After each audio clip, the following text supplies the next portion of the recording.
The city was silent, a graveyard of concrete and glass. A week ago, it was a world of noise, but that was before the virus.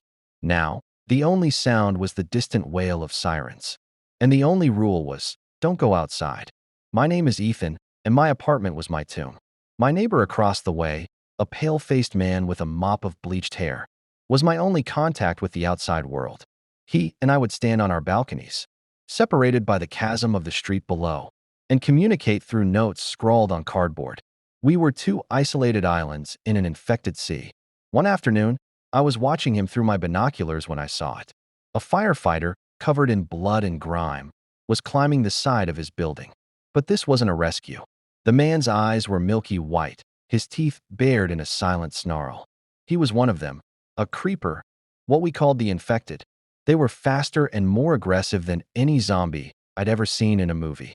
My heart pounded against my ribs. I screamed, but no sound came out. The creeper was a floor below my neighbor's balcony, clinging to the side of the building like a fly.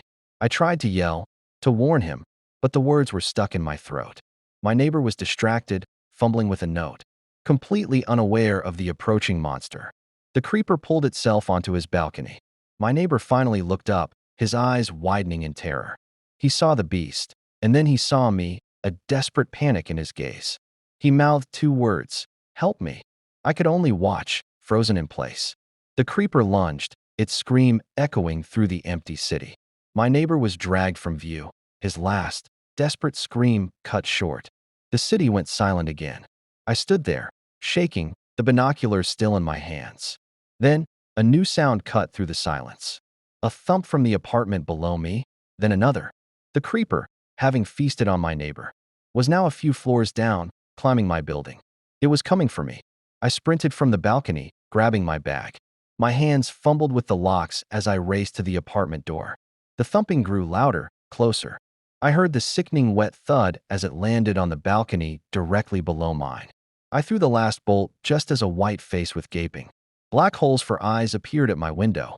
The creeper was on my balcony, its mangled hand slapping against the glass. It screamed, and the glass cracked. I ran to the main door and pulled it open, only to be met by a horde of creepers in the hallway, their empty eyes staring back at me. They had broken into the building. Their mouths, full of jagged teeth, opened in unison. I was trapped. I looked from the window to the door, realizing with a cold dread that there was nowhere left to run. The silence of the city was replaced by a chorus of hungry screams as they closed in.